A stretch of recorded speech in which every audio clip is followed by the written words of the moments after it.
tujuan utama diciptakannya manusia secara umum adalah wa ma khalaqtul jinna wal insa illa liya'budun. Tidaklah aku ciptakan jin dan manusia kecuali untuk beribadah. Dan ibadah yang paling lama bagi seorang perempuan maupun laki-laki adalah mendampingi suami dalam kehidupannya. Beda dengan sholat yang hanya beberapa menit, apalagi kalau sholatnya pas iklan, nah pasti singkat ya. Beda lagi dengan haji yang hanya 40 hari, puasa hanya 30 hari, maka pernikahan adalah ibadah paling lama dan paling besar ujiannya. Karena paling lama, ibadah ini disejajarkan dengan ibadah yang dilakukan oleh penghuni surga. Di surga itu ibadah itu ada dua. Pertama sujud, yang kedua nikah.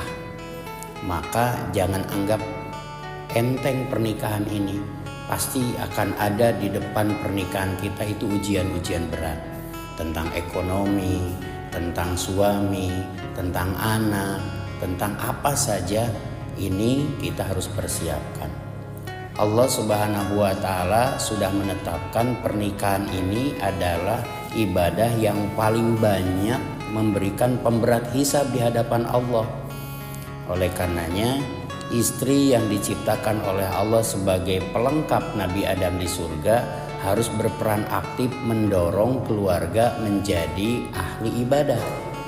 Maka ciptakan di rumah itu sorga dan bangunlah sorga itu di rumah. Bagaimana caranya? Salah satunya adalah pertama, lihat dalam surat Ar-Rum ayat 21.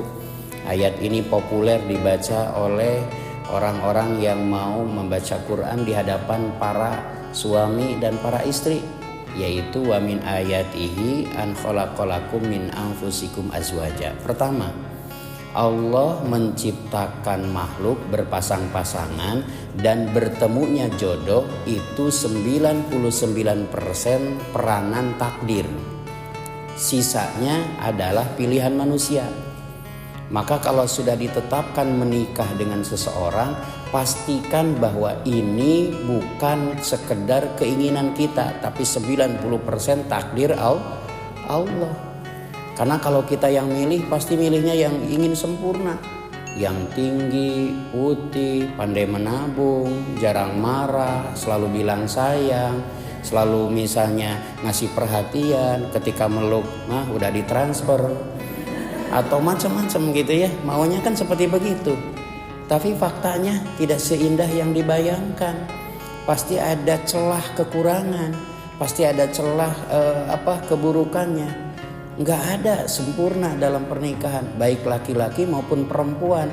Maka setelah kita dipertemukan oleh Allah dengan pasangannya masing-masing, yang pertama, terima takdir jodoh ini, karena 90% pertemuan kita dengan pasangan kita bukan pilihan kita, tapi pilihan takdir.